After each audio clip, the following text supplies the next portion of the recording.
क्या हो गया?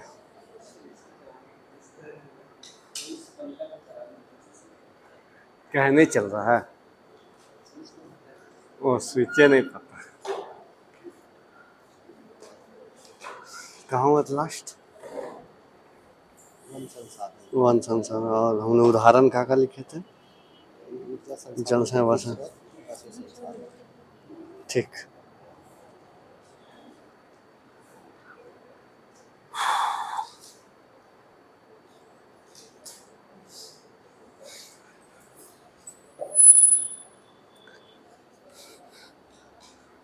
गर्मी तो बहुत बेजोड़ हो गया है जी।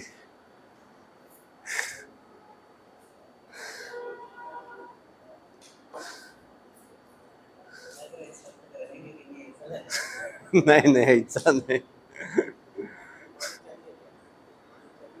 लेंगे 5 मिनट बाद।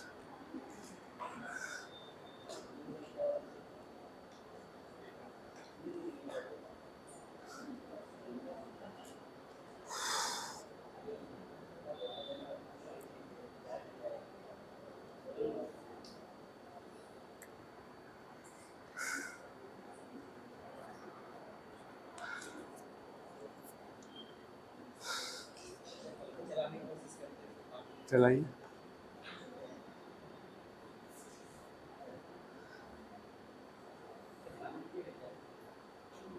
5 मिनट।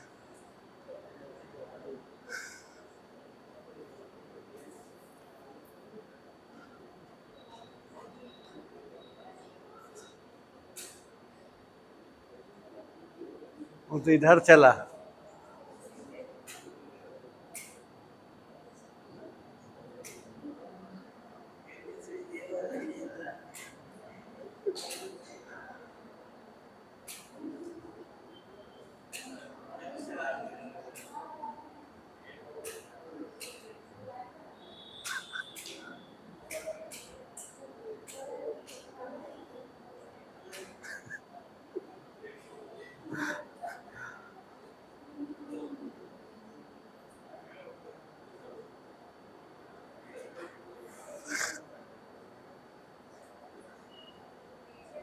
इधर इधर उधर से।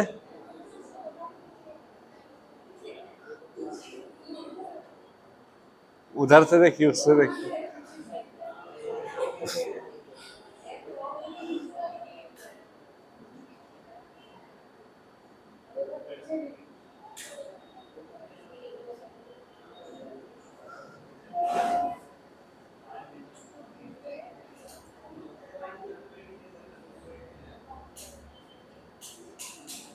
वाह। हाँ ठीक है।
चलिए, बहुत तेज चलने लगा। ठीक है।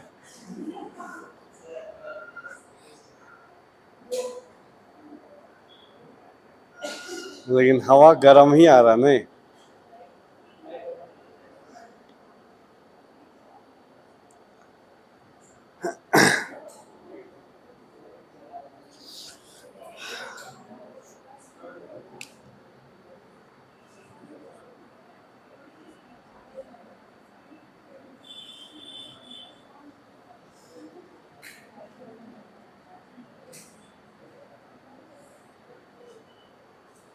ये सब होता है ना।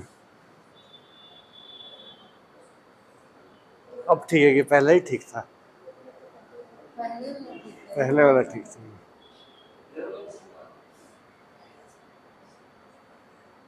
ये ठीक है।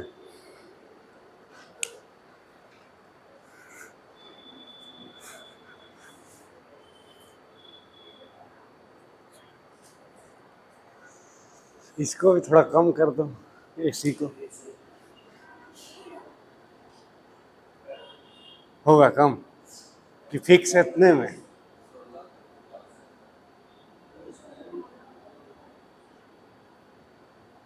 देखिए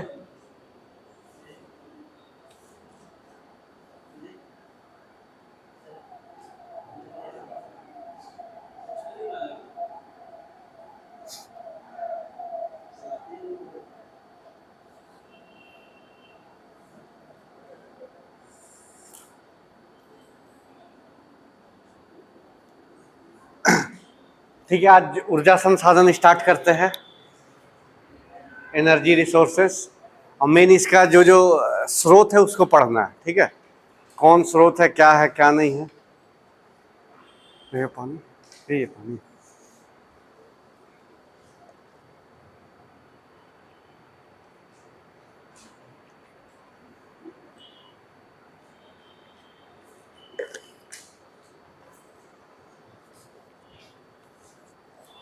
तो अभी ऊर्जा संसाधन का हम लोग नवीकरणीय स्रोत पढ़ रहे हैं।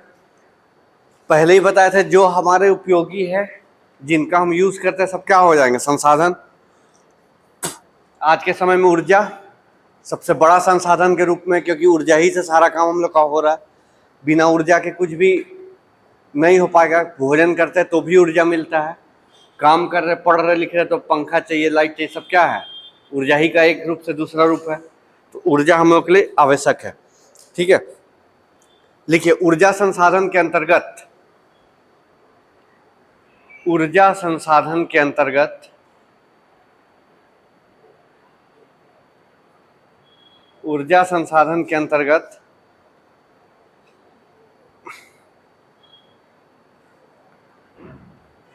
निम्नलिखित स्रोत नवीकरणीय की श्रेणी में आते हैं।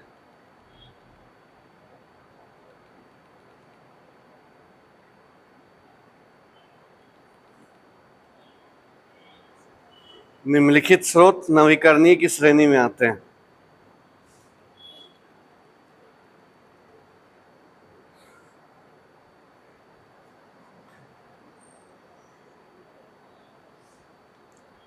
क्योंकि देखिए, ऊर्जा है तो ऊर्जा हम लोग को चाहिए। ऊर्जा बोल लेने से हम लोग पकड़ लेंगे ऊर्जा? नहीं ना। उसका पहले ही पढ़े, जब हम लोग साइंस पढ़ रहे थे, तो ऊर्जा का सिर्फ एक रूप से दूसरे रूप में रूपांतरण हो सकता, ना ऊर्जा का निर्माण हो सकता, ना ऊर्जा नष्ट हो सकती। पढ़े थे ना ऊर्जा संरक्षण का नियम? तो उसी के तहत सिर्फ ऊर्जा बोल लेने से तो हम लोग नहीं पकड़ेंगे। तो ऊर्जा का स्रोत से ही क्या होगा? हम लोग को ऊर्जा मिलेगा, चाहे इस रूप में मिले चाहे उस रूप में मिले। सिर्फ फिर उसको हमको जैसा चाहिए वैसा बदल देंगे। जैसे हमारे पास क्या आ रहा, विद्युत आ रहा, विद्युत ऊर्जा। हमको चाहिए, गर्मी लग रहा, पंखा चले, तो विद्युत ऊर्जा को पंखा के तो हम लोग किसमें बदल दिए? किसमें? मैकेनिकल, यांत्रिक ऊर्जा में बदले ना। हमको वही चाहिए था। अभी हमको स्पीकर का काम होगा तो क्या करेंगे? हम जो बोलेंगे ध्वनि ऊर्जा किसमें बदल जाएगा? मतलब ध्वनि ऊर्जा हम बोले, इलेक्ट्रिक के थ्रू फिर साउंड में बदलेगा। ऐसे बदलना मुश्किल हो जाएगा, ठीक है? तो ये सब कुछ कुछ चीज है कि ऊर्जा मेरे पास है, उसका यूज कैसे करना और कौन सा ऊर्जा हमको जरूरत है। अब इलेक्ट्रिक ऊर्जा तो आप मान लीजिए विद्युत ऊर्जा आ रहा है, तो आप विद्युत ऊर्जा जब तक पंखा नहीं रहेगा ठंडा कैसे करेंगे? होगा उपयोग? नहीं होगा। बल्ब आपके पास है ही नहीं घर में, सब बल्ब फ्यूज कर गया। विद्युत तो आ रहा तो उसका यूज हुआ? नहीं हुआ ऊर्जा का। तो उसके लिए आपको उपकरण चाहिए, और उपकरण नहीं तो स्रोत चाहिए। ऐसा स्रोत चाहिए जिससे आप डायरेक्ट ऊर्जा जिसमें आपको जरूरत है वो आपको मिल सके, ठीक है? तो वही लिख रहे हैं, ऊर्जा संसाधन के अंतर्गत कुछ स्रोत नवीकरणीय की श्रेणी में आते हैं। डैश देखिए, पहला लिखिए,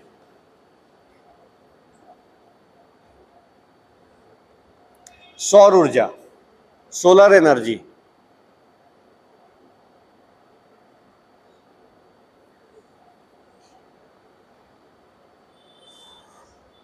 ठीक है?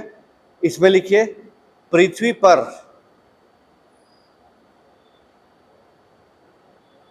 पृथ्वी पर ऊर्जा का मुख्य स्रोत, पृथ्वी पर ऊर्जा का मुख्य स्रोत सूर्य है कि नहीं? सबको ऊर्जा किससे मिल रहा है? सूर्य से। तो पृथ्वी पर ऊर्जा का एक महत्वपूर्ण स्रोत या मुख्य स्रोत सूर्य है, जिससे हमें निरंतर ऊर्जा की प्राप्ति होते रहती है, जिससे हमें निरंतर यानी लगातार ऊर्जा की प्राप्ति होते रहती है।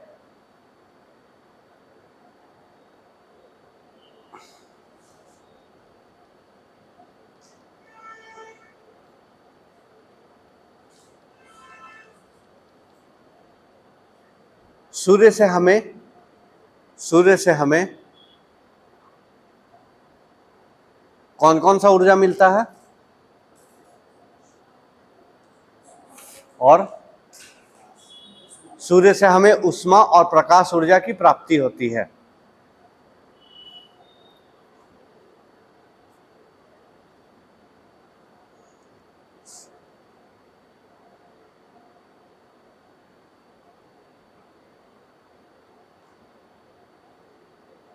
सूर्य से हमें ऊष्मा, हीट एनर्जी और लाइट एनर्जी, सूर्य से हमें ऊष्मा और प्रकाश ऊर्जा की प्राप्ति होती है। अभी हीट एनर्जी से हम लोग परेशान है ना?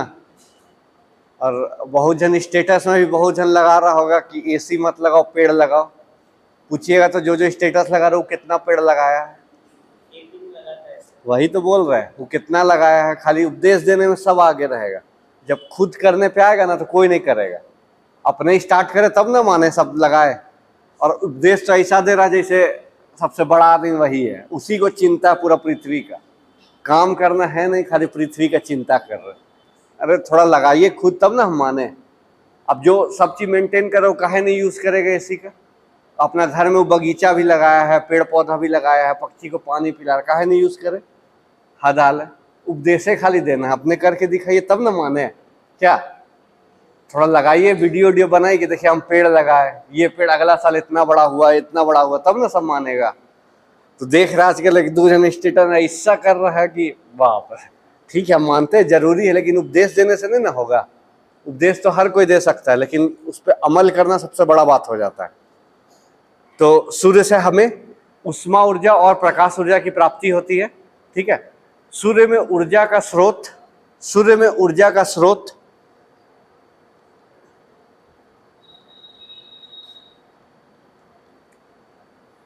सूर्य में ऊर्जा का स्रोत किसके कारण होता है? हाँ, तो उसको क्या बोलेंगे? नाभिकीय संलयन है। सूर्य में ऊर्जा का स्रोत नाभिकीय संलयन, न्यूक्लियर फ्यूजन है। फ्यूजन है ना, संलयन हो गया कि फ्यूजन। हीलियम हाइड्रोजन मिलके क्या बना रहा है? हीलियम। तो नाभिकीय संलयन हो गया। तो ऊर्जा, सूर्य में ऊर्जा का स्रोत नाभिकीय संलयन है, जो सूर्य के वायुमंडल में नाभिकीय संलयन है, जिसमें कीजिएगा, जो नहीं,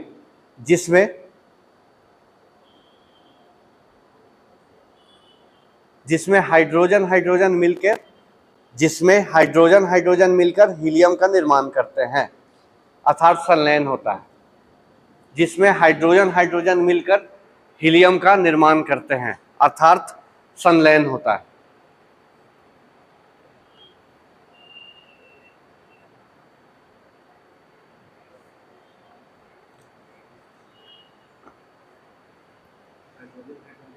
मिलके हीलियम का निर्माण करते हैं। मिलकर लिखिए, मिलके नहीं, मिलकर हीलियम का निर्माण करते हैं, अर्थात संलयन होता है। ठीक है,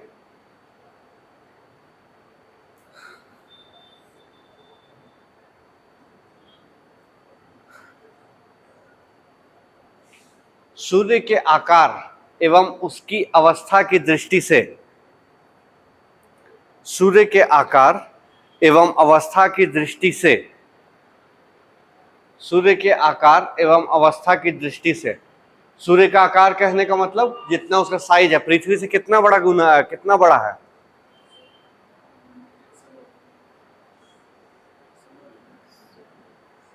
109 गुना लगभग बड़ा है। ठीक है, और स्थिति क्या बोल रहे हैं कि अभी सबसे यंग स्टार में कौन है? सूर्य, सबसे नवीनतम तारा जो अभी बन ही रहा है। जैसे बहुत सारा तारा बन जाता है तो फिर वो खत्म होने लगता है, ब्लैक होल में बदल जाता है, इसमें बदल जाता है, न्यूट्रॉन तारा हो जाता है, ये होता है, बहुत सारा है। तो ये अभी निरंतर है। तो क्या लिखे हम लोग? सूर्य के आकार एवं स्थिति के अनुसार, सूर्य के आकार एवं स्थिति के अनुसार, सूर्य के आकार एवं स्थिति, क्या लिखे थे? अच्छा अच्छा, सूर्य के आकार एवं अवस्था की दृष्टि से, ठीक ठीक ठीक ठीक, सूर्य के आकार एवं अवस्था की दृष्टि से नाभिकीय संलयन द्वारा प्राप्त ऊर्जा, नाभिकीय संलयन द्वारा प्राप्त ऊर्जा नवीकरणीय ऊर्जा का स्रोत है। हमारे लिए नवीकरणीय ऊर्जा का स्रोत है।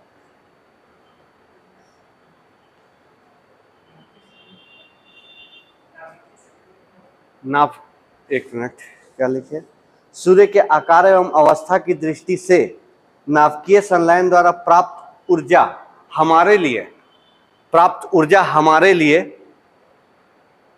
नवीकरणीय ऊर्जा का स्रोत है।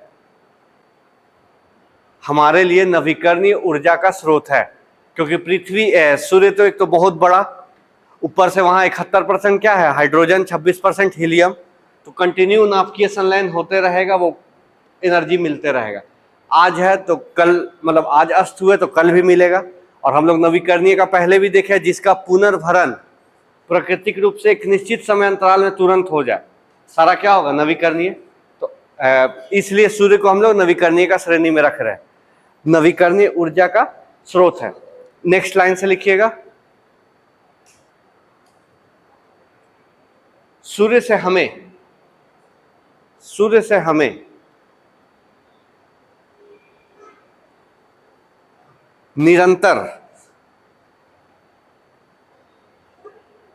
सूर्य से हमें निरंतर ऊर्जा की प्राप्ति होते रहती है। सूर्य से हमें निरंतर ऊर्जा की प्राप्ति होती रहती है।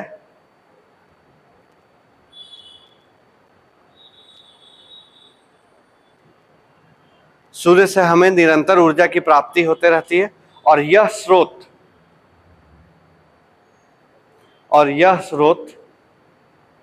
हमारे लिए असीमित है। और यह स्रोत हमारे लिए असीमित है।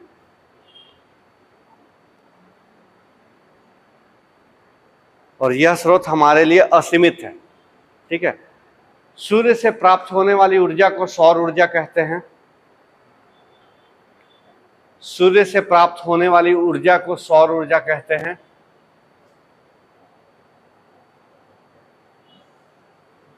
सूर्य से प्राप्त होने वाली ऊर्जा को सौर ऊर्जा कहते हैं।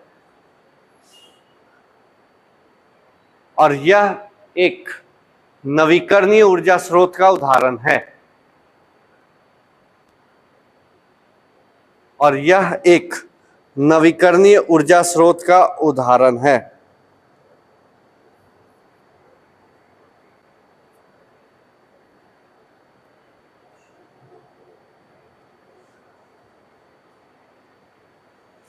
और यह एक नवीकरणीय ऊर्जा स्रोत का उदाहरण है। ठीक है, अब नेक्स्ट लाइन से लिखिएगा,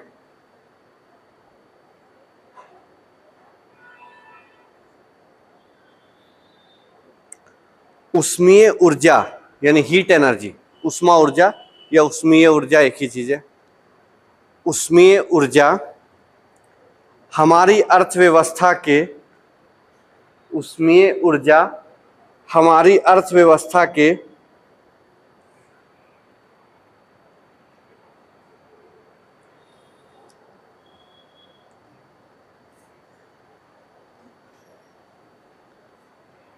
अच्छा, पहले ये बताए तो उष्मा ऊर्जा का क्या क्या यूज हो सकता है?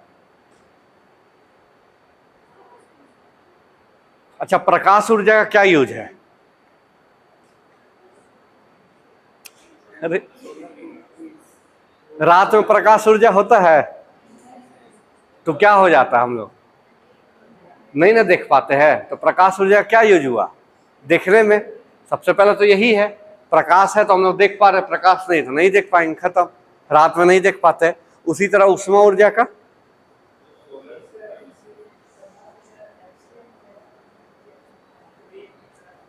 फिर से बोलिए,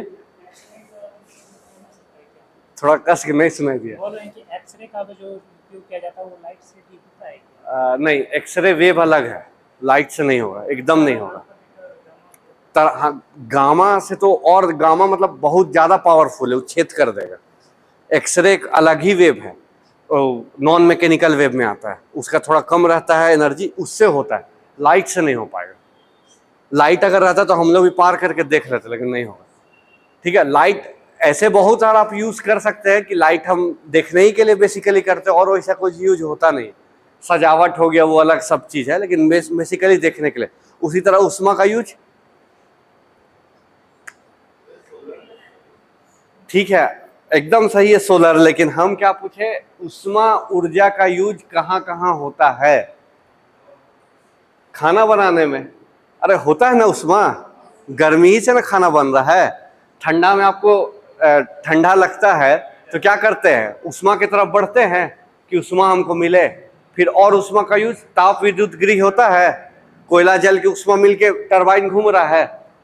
यही जब हम कितना बार बोले साइंस को थोड़ा प्रैक्टिकल जीवन से जोड़ लीजिए। हम ऐसा कोई भारी सवाल नहीं पूछ रहे जो आपको पते नहीं है, रोज उष्मा का काम कर रहे हैं, लेकिन फिर भी नहीं पता चल पा रहा है। खाना किससे बनता है? हवा से। जिसको भी ईंधन को जला रहे उसे क्या दे रहा है? उष्मा। प्रकाश भी देता है, चलिए ठीक है, प्रकाश को मान लीजिए छोड़ भी देते हैं, उष्मा, उष्मा ही से ना खाना बन रहा है। जैसे हीटर पढ़े थे, हीटर किसको किस में बदलता है? इलेक्ट्रिकल से।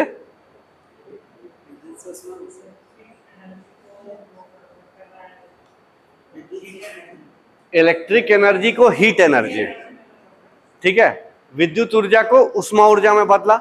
उष्मा का यूज हम लोग कर लिया, हमको खाना बनाना था, खाना बनाए, हमको गर्मी चाहिए था तो गर्मी ले लिए, हो गया। तो उष्मा का क्या यूज है? बेसिकली खाना बनाने में। उसके बाद बहुत सारा फैक्ट्री में है उष्मा का यूज, जैसे लोहा गलाना है, ठीक है, स्टील बनाना है, ये बनाना वो बन, तो बिना गले होगा? सिर्फ मारने से उसको चोट पहुंचाने से थोड़ी चेंज कर लेगा आकार, नहीं कर पाएगा। जो ग्रिल देखते, ग्रिल का ऐसा आकार बनना बहुत मुश्किल है। तो सबको क्या किया जाता है? लोहा गलाया जाता है, गला के जो सांचा है उसमें डाल के फिर उसको ठंडा किया जाता है, तो बन गया लोहा, मतलब जो भी डिजाइन आपको चाहिए तो इसलिए उष्मा का उपयोग है। लेकिन जहां आपको जरूरत है वहीं आप हर जगह उष्मा, जैसे अभी आप उष्मा का उपयोग नहीं कीजिएगा, करिएगा। अभी आपको ठंडा चाहिए, कूलेंट, तो कूलर का इस्तेमाल कर रहे हैं, एसी कर रहे हैं। लेकिन ये भी है कि फ्रिज भी क्या करता है, जितना भी हीट है सबको लेकर किसमें तुरंत कन्वर्ट करता है? ठंडा में। वो बाहर अगर 1 डिग्री है तो 1 डिग्री उसके लिए क्या हो गया? हीट हो गया, उसको लेके वो कर देगा चेंज। तो वो ऐसा ही उपकरण है। तो थोड़ा थोड़ा ध्यान रखिए कि किस ऊर्जा का यूज कहाँ हो रहा, नहीं तो पता ही नहीं चलेगा कि कहाँ से क्या होगा। जैसे विद्युत ऊर्जा का यूज, अब देखिए फिर सोचे में पड़ गए, अरे लाइट जल रहा हुआ ना। और भी बहुत सारा यूज है विद्युत का, ट्रेन चल रहा है, मोबाइल आप चार्ज कर रहे हैं, स्पीकर चल रहा, सब हो गया। तो थोड़ा सा याद रखिए कौन सा ऊर्जा कहाँ काम आ रहा है, तब आपको लिखने में आसान होगा और सोचने में तुरंत आसान होगा कि किसका बात हुआ, नहीं तो दिक्कत होगा। ठीक है, क्या लिखे थे हम लोग? उसमें ऊर्जा हमारी अर्थव्यवस्था के घरेलू यानी होममेड, जो मतलब घर के कामों में जो होता है, घरेलू कृषि और वाणिज्य क्षेत्रों में मुख्य ऊर्जा आवश्यकताओं में से एक है। हमारी अर्थव्यवस्था के घरेलू कृषि और वाणिज्यिक क्षेत्रों में, मुख्य ऊर्जा आवश्यकताओं में से एक है। मुख्य ऊर्जा आवश्यकताओं में से एक है।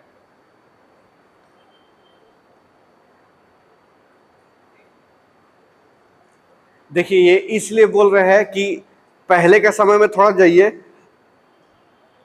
बिजली नहीं बना था, या बना भी था तो सबके पास नहीं था, बल्ब नहीं था, तो क्या करते थे लोग? उष्मा तो था ना, खाना तो खाते थे। सुबह जब भी सूर्योदय हुआ उस समय से काम किए, जैसे सूर्यास्त हुआ अपना घर आ जाते थे, वहां खाना खा लिए, सो गए, यही था। प्रकाश नहीं भी था तो रात में तो काम चल जाता था।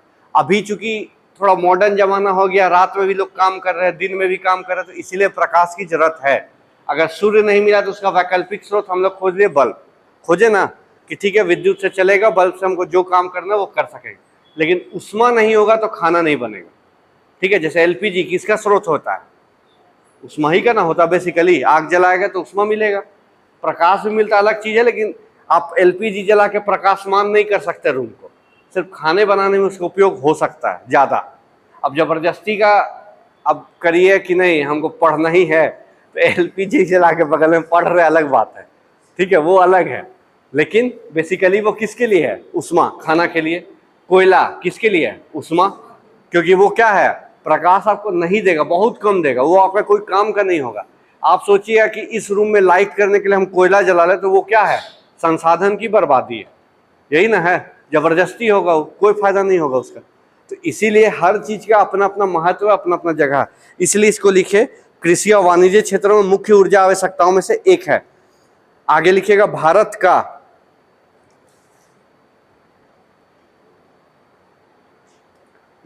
का वार्षिक तापमान,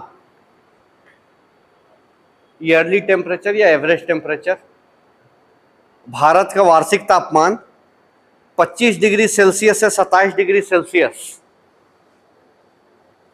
25 डिग्री सेल्सियस से 27 डिग्री सेल्सियस के मध्य रहता है। 25 डिग्री सेल्सियस 27 डिग्री सेल्सियस के मध्य रहता है, जो भारत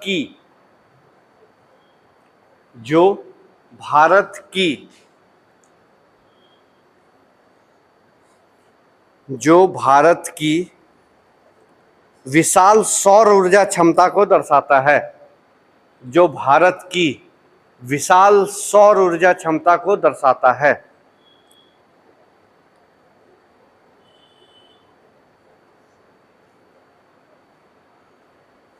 जो भारत की विशाल सौर ऊर्जा क्षमता को दर्शाता है, ठीक।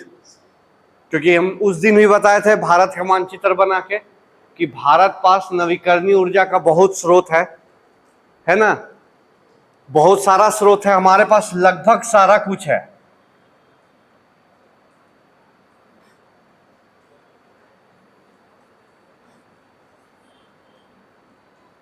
लगभग हमारे पास सारा कुछ है। जैसे कर्क रेखा यहां से पार हुआ तो सबसे पहले हम लोग कौन सा क्षेत्र में आ गए? कौन सा जोन में आए? उष्णकटिबंधीय। उष्णकटिबंधीय में 12 घंटा मतलब डायरेक्ट सीधा रोशनी पड़ता है सूर्य का 12 महीना लगभग। सिर्फ थोड़ा बहुत छोड़ दीजिएगा बरसात के मौसम में, तो हो सकता है कोई कोई राज्य में नहीं पड़े, नहीं तो पड़ता है। दूसरा, हमारे पास क्या है? समुद्री इलाका जबरदस्त है, हम समुद्र का ऊर्जा यूज कर सकते हैं। समुद्र का भी आगे पढ़ेंगे तो 3 तरह का ऊर्जा मिलेगा, तीनों का यूज कर सकते हैं। उसके बाद हमारे पास क्या है? इधर पहाड़ है पूरा। पहाड़ से हम लोग किसका उपयोग कर सकते हैं? जल। झरना अपने ऑटोमेटिक बना हुआ है, उसका हम लोग जल विद्युत ग्रिड बना के कर सकते हैं। हमारे पास रेगिस्तान है, रेगिस्तान भी जबरदस्त है, वहां भी गर्मी बहुत शानदार, सौर ऊर्जा का बहुत अच्छा स्रोत। प्लस पहले ही बताया है कि तटीय क्षेत्र ऐसा क्षेत्र है जहां 24 घंटा क्या चलेगा? हवा।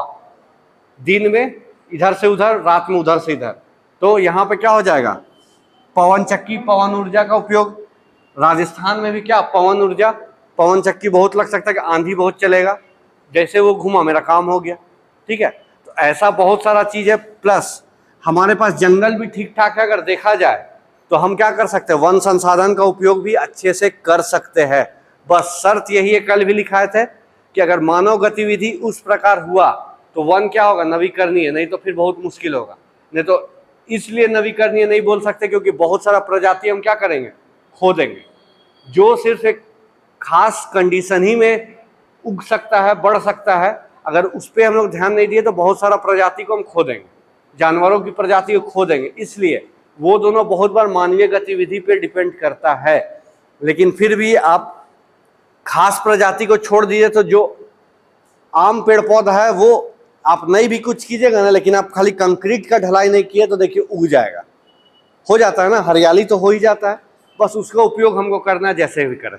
तो भारत पास बहुत असीम संभावना है किसका, नवीकरणीय ऊर्जा स्रोत का, लेकिन चूंकि टेक्नोलॉजी की कमी के कारण क्या हो पा रहा है, हम सबका अच्छा से उपयोग नहीं कर पा रहे। सोचिए हमारे पास सब कुछ है, बहुत सारा देश है जिसके पास समुद्र ही नहीं है, नहीं ना है, लेकिन फिर भी वो डेवलप कर रहा है। स्थल रुद्ध क्षेत्र है, बीच में है, चारों तरफ से दूसरा देश से घिरा हुआ, तो वो हम लोग साथ है नहीं, हमारा तीन तरफ से हम क्या है, समुद्र से घिरे हुए, एक तरफ हमें पूरा पास बर्फ का पहाड़ है, पानी की कमी नहीं होगी कभी। गंगा ब्रह्मपुत्र यमुना ये सब कहाँ से निकल रहा है, हिमालय से, सदाबहार नदियां हैं, हिमालय से पानी मिल रहा है उनको, तो पानी की कमी भी नहीं होगी। अब ऐसा नहीं जबरदस्ती का हम गलाने लगे ग्लेशियर को तब अलग बात हो जाएगा, नहीं तो सफिशिएंट है कि सारा कुछ है, रेगिस्तान है उसमें भी हम कार्य कर सकते हैं, नॉर्थ ईस्ट में भी बहुत सारा क्या जंगल है, मध्य प्रदेश में सबसे ज़्यादा जंगल, इधर भी बहुत सारा जंगल, हम पठारी इलाका में, यहाँ खनिज संसाधन बहुत, पठारी में रांची में तो देखिए कितना सारा फॉल है ना, जलप्रपात रांची में बहुत सारा, तो चाहे तो उसका उपयोग किया जा सकता है, लेकिन इतना आसान नहीं होता है, हम फिर भी बोल रहे हैं इतना आसान नहीं होता है।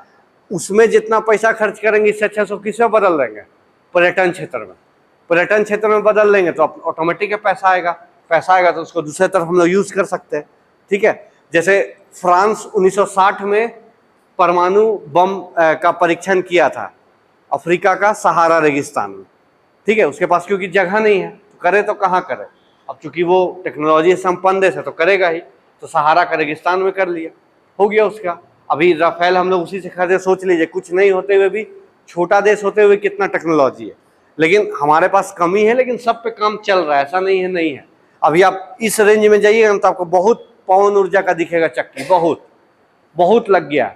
अभी जो नया नया बन रहा है ये एक्सप्रेसवे 4 लेन 6 लेन 8 लेन, उसमें बहुत सारा काम किया जा रहा है, उसमें रोड के साथ ना वाटर हार्वेस्टिंग कर दिया जा रहा है कि रोड में जितना पानी जाए वो बीचों बीच जाके सीधा जमीन के अंदर, पानी का बर्बादी नहीं हुआ। नहीं तो बहुत बार देखिएगा रोड क्या हो जाता है, डूब जाता पानी में, डूबता है ना, उससे बचाने के लिए किया गया। फिर बहुत सारा रोड में क्या किया गया, जैसे कचरा है प्लास्टिक उसका इस्तेमाल कर दिया जा रहा है रोड बनाने में, ठीक है, देख के ऐसा नहीं कि जैसे तैसे कर दिया जा रहा। फिर सोलर पैनल लग रहा है रोड ही में कि जितना ऊर्जा हमको मिलते जाए, रोड के किनारे क्या हो रहा, पवन चक्की लगते जा रहा है कि सब मेरा साथ साथ होते जाए, ट्रांसमिशन भी मेरा रोड ही के साथ चल जाए। नहीं तो अभी देखते हैं ना खेतों के बीच एकदम बड़ा बड़ा तार पार हो रहा है, बहुत ज़्यादा हेवी वोल्ट का, तो वो सब भी समस्या हो जाती है बहुत बार। लेकिन हमारे पास नवीकरणीय का असीम संभावना है, और अनवीकरणीय भी हमारे पास किसका असीमित भंडार है, असीमित नहीं बोलेंगे, अच्छा भंडार किसका है अनवीकरणीय ऊर्जा संसाधन में, कोयला, पेट्रोलियम हमारे पास कम है, पेट्रोलियम नहीं है। एक थोड़ा बहुत मुंबई का क्षेत्र चल जाइए, एक असम का क्षेत्र चल जाइए, थोड़ा बहुत इधर ही है और बाकी नहीं है। हाँ कोयला हमारे पास ठीक है, झारखंड है, छत्तीसगढ़ है, उड़ीसा है, कर्नाटक है, लेकिन अब इतना भी नहीं कि सब साफे कर दे, ऐसा नहीं है।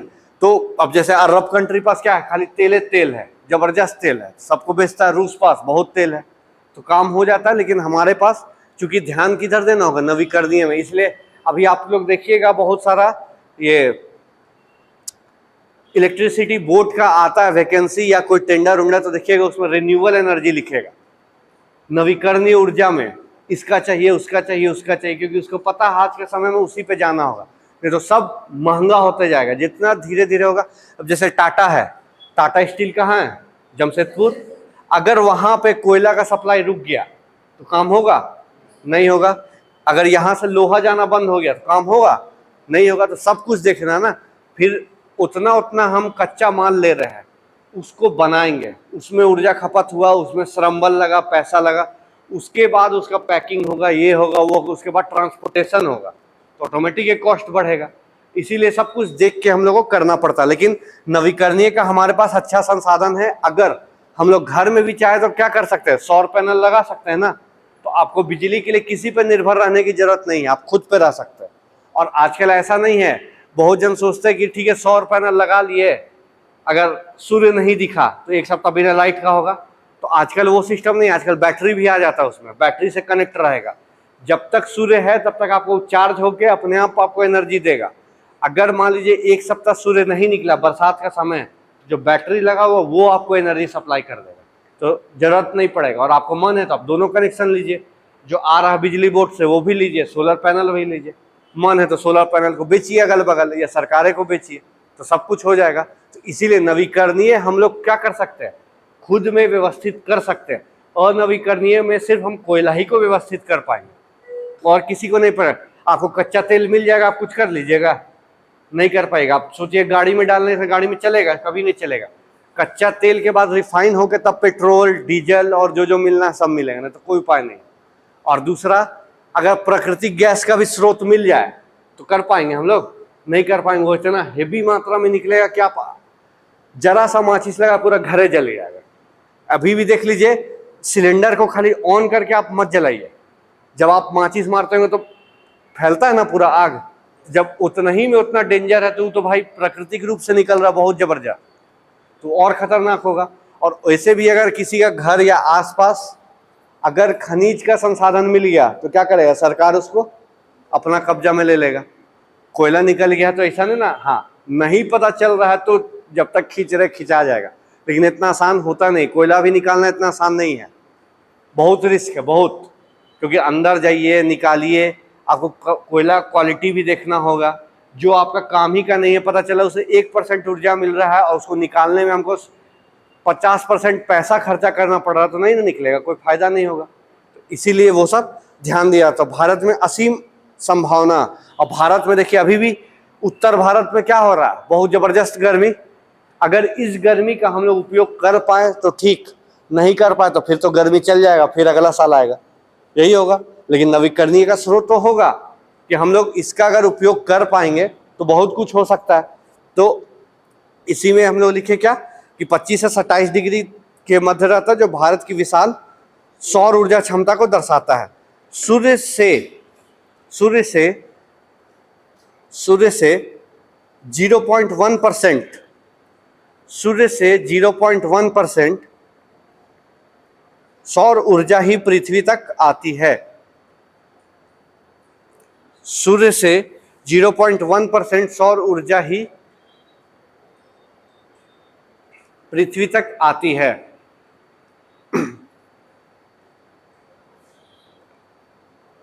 जो पृथ्वी की ऊर्जा आवश्यकता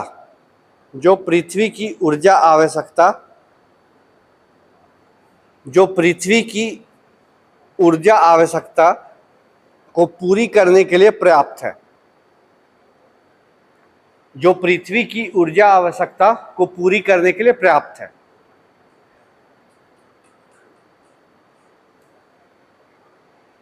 जो पृथ्वी की ऊर्जा आवश्यकता को पूरे करने के लिए पर्याप्त है। देखिए ऐसा तो नहीं ना हो रहा है कि सूर्य का रोशनी आ रहा है उसके लिए मार हो रहा है कि हम लेंगे, नहीं ना हो रहा। सबको मिल रहा है, जितना चाहिए उतना मिल रहा है। पेड़ पौधा पे निरंतर पड़ रहा है, वो ले रहा है। आदमी भी जितना चाहिए ले रहा है। ऐसा भी नहीं है कि हम ले लिए तो खत्म हो गया, दूसरा को मौके नहीं मिलेगा। हम लेके हटे दूसरा भी ले सकता है। तो जितना ऊर्जा हम लोग को चाहिए उससे ज्यादा ही हम लोग का काम हो जा रहा है। इतना ऊर्जा है कि हम लोग उसको अब इलेक्ट्रिसिटी में भी बदलने की कोशिश कर रहे हैं। तो बहुत ऊर्जा काम चल जाएगा हम लोग का। सौर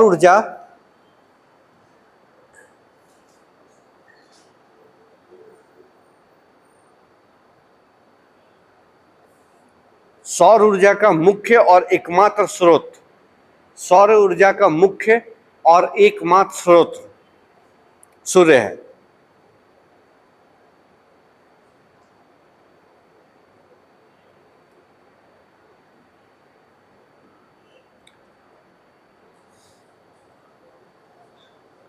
सौर ऊर्जा का मुख्य और एकमात्र स्रोत सूर्य है। भारत में अधिकतर दिन सूर्य के दर्शन होते हैं। भारत में अधिकतर दिन सूर्य के दर्शन होते हैं। भारत में अधिकतर दिन सूर्य के दर्शन होते हैं। भारत में अधिकतर दिन सूर्य के दर्शन होते हैं। अगर मान लीजिए 1-2 महीना बरसात को ले ले या ठंडा के समय मान लीजिए नहीं दिखे, तो 2-3 महीने छोड़ के लगभग 8-9 महीने में हम दिखेगा ही दिखेगा। लेकिन आप चल जाइए रूस, तो आधा में क्या बर्फी है, वहाँ धूप दिखना। लंदन चल जाइए, बहुत दिन धूप नहीं दिखता है। अमेरिका का, उत्तरी अमेरिका, कनाडा एरिया चल जाइए, बर्फे जबरदस्त पड़ने लगता है, धूप नहीं दिखता बहुत। तो कम है ऊर्जा का स्रोत, लेकिन हमारे पास बहुत है और सफिशियंट है। अगर आपको अभी कुछ धूप का काम है, आप धूप में छत पे छोड़ दीजिए, आपका सारा काम हो जाएगा ना। कारण है क्योंकि धूप हमारे पास इजिली अवेलेबल है। तो भारत में अधिकतर दिन सूर्य के दर्शन होते हैं, जो भारत को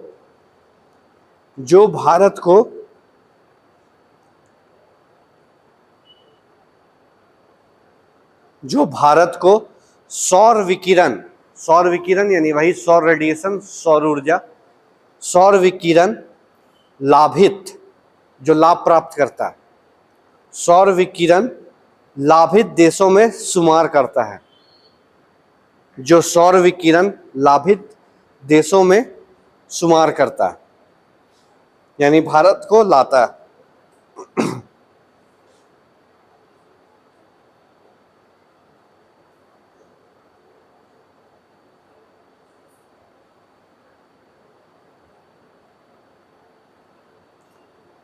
सौर ऊर्जा का प्रयोग सौर ऊर्जा का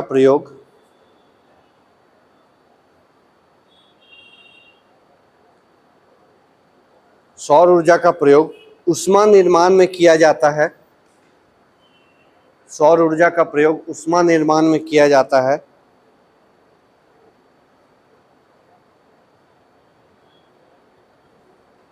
और उस ऊष्मा का प्रयोग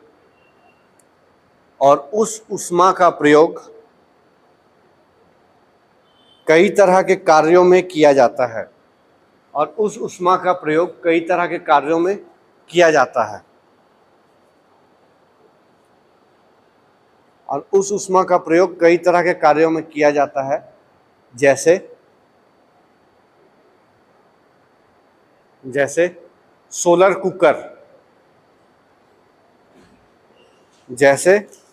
कुकर, ये सौर कुकर, सौर पॉन्ड, सौर कुकर, सौर तालाब आदि। ठीक है, यही ऊष्मा का यूज हम लोग पानी गर्म करने के लिए भी कर रहे हैं आजकल। डायरेक्ट सेंट्रलाइज क्या लग गया, गीजर, जहां टंकी है पानी का वहीं पे फिट है, ऑटोमेटिक सबको गर्म पानी आएगा। जैसे आप ठंडे प्रदेशों में जाएगा, जैसे हिमाचल प्रदेश, उत्तराखंड घूमने फिरने, तो वहां पे होटल में आपका 24 घंटा क्या होगा, गर्म पानी आएगा। ठीक है, तब ऐसा थोड़ी सबके लिए स्पेशल कर दिया गया। वो क्या किया गया, जो टंकी था वहीं पे सोलर पैनल बैठा दिया गया, उसमें ऊष्मा का उपयोग करके पानी गर्म हो जा रहा, और नहीं तो वहीं पे हीटर लगा हुआ या गीजर लगा हुआ, जिससे पानी गर्म ऑटोमेटिक आपको मिलने लगेगा। ठीक है, आजकल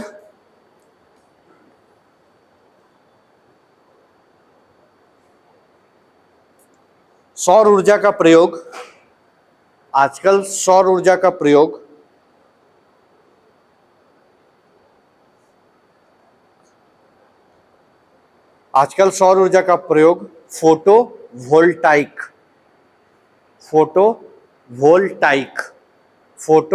फिर वोल्टाइक,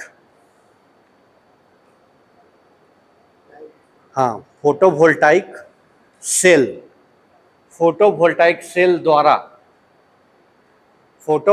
सेल द्वारा विद्युत उत्पादन में किया जाता है।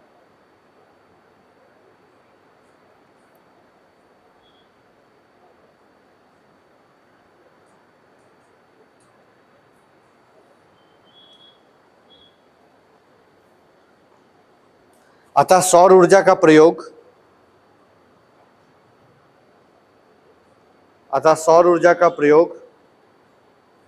हम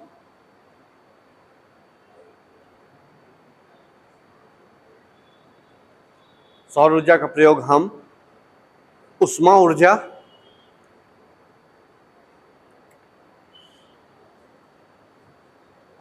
ऊर्जा एवं विद्युत ऊर्जा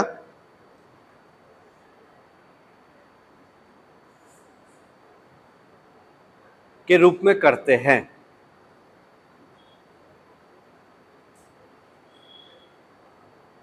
ठीक है। फोटोवोल्टाइक सेल क्या होता है कि एक सिलिकॉन या जर्मेनियम ये सब का प्लेट होता है, ठीक है।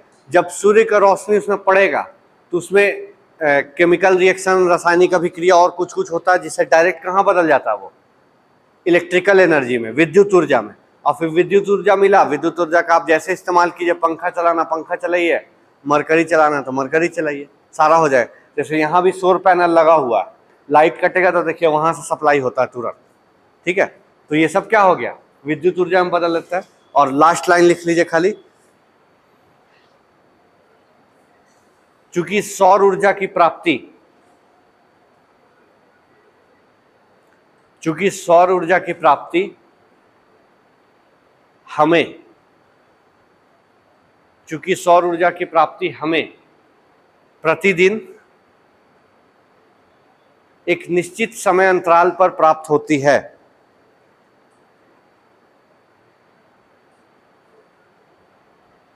चूंकि सौर ऊर्जा की प्राप्ति हमें प्रतिदिन एक निश्चित समय अंतराल पर होती है, समय अंतराल पे होते, क्योंकि प्राप्ति तो पहले लिख ही चुके हैं ना, समय अंतराल पर होती है, प्रतिदिन एक निश्चित समय अंतराल पर होती है। कहने का मतलब क्या है, शाम में सूर्यास्त हुआ, फिर अगला दिन 10 घंटा बाद फिर हम लोग को मिल गया, तो एक निश्चित समय अंतराल पर होती है। अतः सौर ऊर्जा या सौर विकिरण एक ही चीज है, सौर ऊर्जा या सौर विकिरण नवीकरणीय ऊर्जा स्रोत का एक अच्छा उदाहरण है।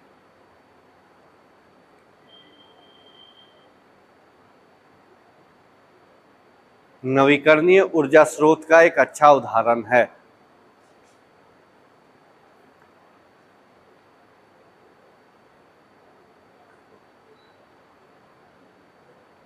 नवीकरणीय ऊर्जा स्रोत का एक अच्छा उदाहरण है। क्या लिख दिए, नवीकरणीय ऊर्जा स्रोत, नवीकरणीय ऊर्जा स्रोत का अच्छा उदाहरण है, ठीक है। तो ये होगा अगर आपको मन करे तो भारत का चित्र बना के दिखा सकते, लेकिन इसमें थोड़ा टेक्निकल दिखाना होगा, कहाँ पे तापमान इतना रहता है, कहाँ सूर्य हमेशा मिलता है। तो इस वाले रीजन में देखिए, आप मुंबई चल जाइए, तमिलनाडु चल जाइए, वहाँ ठंडा गर्मी से फर्क नहीं पड़ता, क्योंकि कंटिन्यू पड़ रहा उतना गर्मी ही रहता, बेसिकली ठंडा वहाँ पड़ता नहीं है। तो 30-35 डिग्री टेम्परेचर हमेशा रहेगा वहाँ, तो दिक्कत नहीं होता, तो कर सकते हैं। लेकिन अब आप जब हम लोग साइंस टेक में पढ़ेंगे ना, ऊर्जा के संसाधन वाला में, गैर पारंपरिक और पारंपरिक, तब आप इसका चित्र बना के दिखा सकते हैं कि कितनी संभावना है। तब अलग अलग करके आप दिखा सकते हैं, यहाँ ये है, वहाँ ये है, वहाँ वो ये है, तो आपका ठीक ठाक आंसर बनते जाएगा, ठीक है। नेक्स्ट लिखिए पवन ऊर्जा। पवन ऊर्जा, विंड एनर्जी।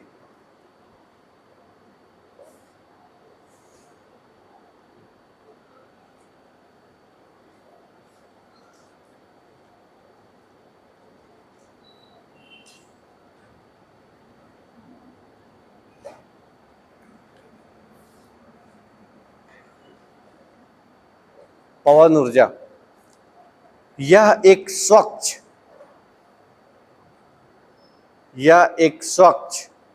और सुरक्षित ऊर्जा स्रोत है। यह एक स्वच्छ और सुरक्षित ऊर्जा स्रोत है जो सबसे अधिक पर्यावरण के अनुकूल है। यह एक स्वच्छ और सुरक्षित ऊर्जा स्रोत है जो सबसे अधिक पर्यावरण के अनुकूल है। जो सबसे अधिक पर्यावरण के अनुकूल है।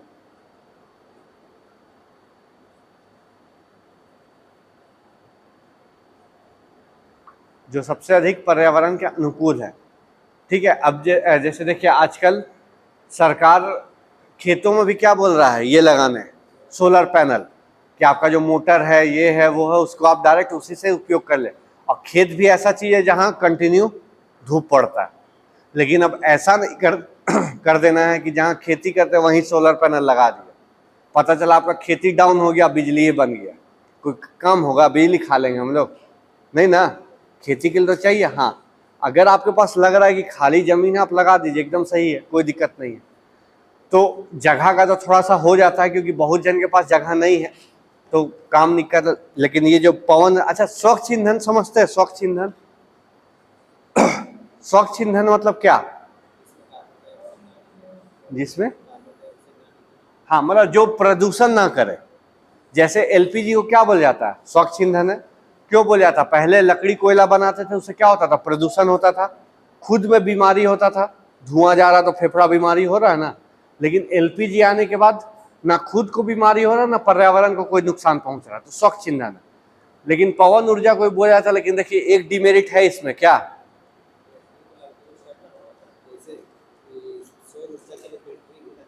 वो ठीक है, नहीं बैटरी अगर नहीं भी कीजिएगा ना तो भी काम हो जाएगा। और ये वाला आप डायरेक्ट नहीं ले पाइएगा ना, ये घूमने से आपको ऊर्जा नहीं मिलेगा, घूम के वहां नीचे टरबाइन घूमेगा तब विद्युत मिलेगा, तब हमको पहुंचेगा। लेकिन चूंकि हम किसी का यूज नहीं कर रहे, सिर्फ हवा जो चल रहा है हम उसका उपयोग कर रहे हैं। सिर्फ एक इसमें डिमेरिट है, डिमेरिट ये है कि पक्षी का मरने का खतरा रहता है। ठीक है, जब वो घूमता है तो पक्षी को बहुत बार पता चले ना चले, मान लीजिए बैठ गया और हवा आ गया, घूम गया, तो उसमें क्या होता है? उसे कटने का डर रहता है। सिर्फ यही, वो भी जनरली नहीं होता है, लेकिन है तो रिस्क। हम क्या किए, पक्षी को भी तो एक तरह से बांध दिए है ना, हम चला दे रहे हैं मशीन बड़ा बड़ा, और इसका थोड़ी इतना पंखे वाला जितना होगा, बहुत बड़ा बड़ा होता है ना, और कम नहीं चलता, थोड़ा तेज भी चलता, उसमें नुकीला रहता है, फिर ज्यादा हवा है तो कट जाता बहुत बार। तो खाली यही डिमेरिट्स है, बाकी से डिमेरिट्स नहीं है।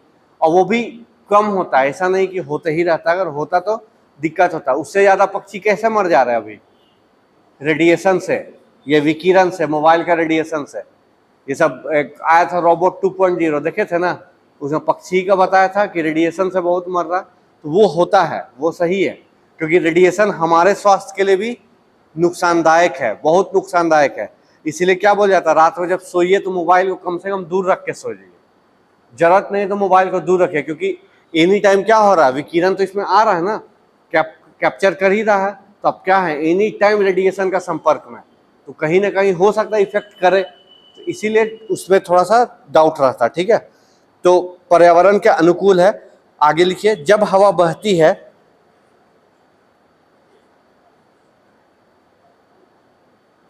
जब हवा बहती है तो पवन चक्की में लगे, जब हवा बहती है तो पवन चक्की में लगे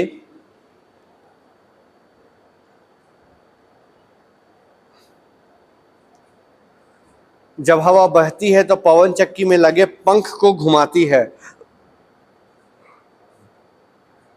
पंख यानी डायना, समझ गया ना, जैसे पंखा चल रहा है तो इसका जो घूम रहा है उसको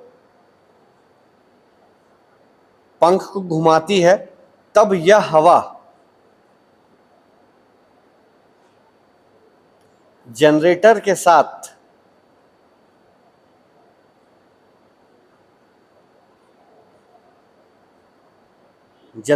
साथ बिजली उत्पन्न करने के लिए उपयोग की जाती है।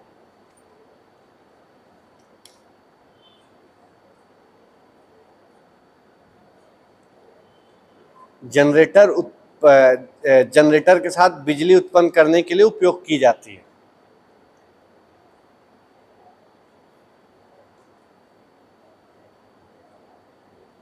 ठीक है, यानी वो उधर घूमेगा नीचे, फिर हम लोग टरबाइन भी घुमाएंगे और फिर हम लोग को बिजली उत्पन्न हो जाएगा।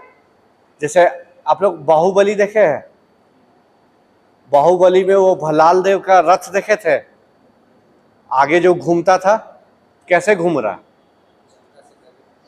चक्का से कनेक्ट किया, और चक्का कैसे चल रहा है, जानवर को दौड़ा रहा था, घोड़ा था ना या बैल था, उसको दौड़ा रहा था। तो देखिए एनर्जी किसका लगा, घोड़ा बैल दौड़ा, चक्का घूमा, वही चक्का से कनेक्ट है, देखिए वो घूमने लगा, उसका काम हो गया। जो वही चीज यहाँ चलता है।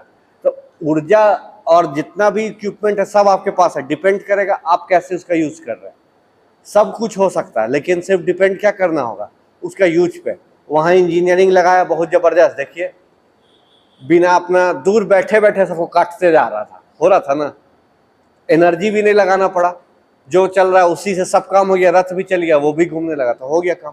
तो उसी तरह ये भी काम करता है, ठीक है। आगे लिखिए पवन टरबाइन, पवन टरबाइन, पवन टरबाइन जो पवन चक्की का, पवन टरबाइन जो पवन चक्की का आधुनिक रूप है, पवन टरबाइन जो पवन चक्की का आधुनिक रूप है,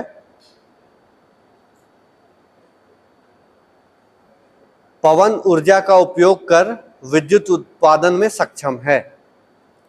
पवन टरबाइन जो पवन चक्की का आधुनिक रूप है, पवन ऊर्जा का उपयोग कर विद्युत उत्पादन में सक्षम है।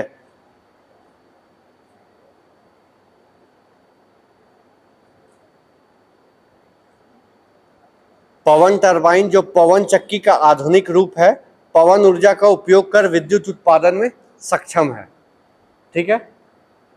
यानी पवन टरबाइन आजकल बनाया गया, जैसे जैसे चक्की घूमेगा वैसे क्या होगा, टरबाइन भी घूमेगा, जैसे जैसे टरबाइन घूमा हमें क्या मिलेगा, विद्युत मिल जाएगा, ठीक है। तो सब कुछ है व्यवस्था, लेकिन सिर्फ करने का देरी है कि सब कुछ हो सकता है, ठीक है। आगे लिखिएगा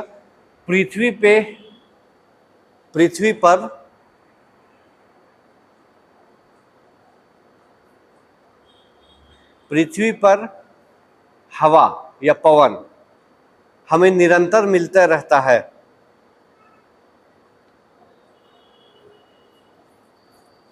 पृथ्वी पर हवा या पवन हमें निरंतर मिलते रहता है,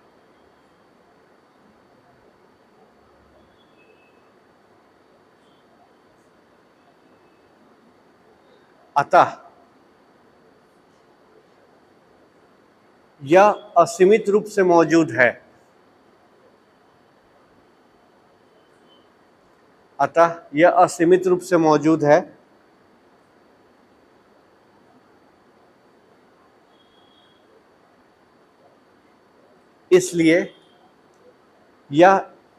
इसलिए पवन ऊर्जा नवीकरणीय ऊर्जा स्रोत का एक अच्छा उदाहरण है।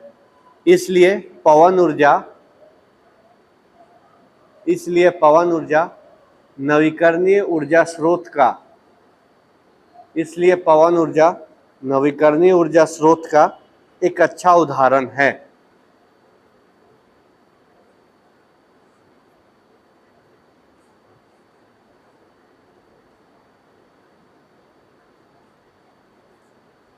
ठीक है। जैसे देखिए वो वाला खिलौना देखिए ना, जो कागज का आता है राउंड वाला, जिसको बच्चा लोग लेके दौड़ता तो घूमता है, सेम चीज है। जैसे हवा चला पवन चक्की चला, आपका काम हो गया। अगर बाई चांस मान लीजिए हम लोग को बहुत दरकार हो गया पवन ऊर्जा का, तो फिर क्या करना होगा, पवन चक्की के सामने हम लोग इतना प्रेशर वाला एयर को जनरेट करवाना होगा जो पवन चक्की को निरंतर घुमाते रहे। लेकिन सिर्फ पवन चक्की का एक और डिमेरिट है कि ये सब जगह उपलब्ध नहीं हो पाएगा। अगर हम यहाँ लगा देंगे तो यहाँ बहुत मुश्किल है, यहाँ पता चलेगा 2 से 3 दिन 4 दिन 5 दिन मिला, घुमा, फिर कोई फायदा नहीं होगा। तो जितना पैसा हम लगाएंगे वो हमारा क्या हो जाएगा, सब वेस्टेज हो जाएगा। हमें ऐसा ना चाहिए जिसमें हमको कम पैसा लगे और क्या हो जाए, ज़्यादा आउटपुट मिले, तो वैसा काम करना होगा। तो इसलिए सब जगह ये मुमकिन नहीं है। पहाड़ी इलाका में मुश्किल हो जाएगा, क्योंकि पहाड़ से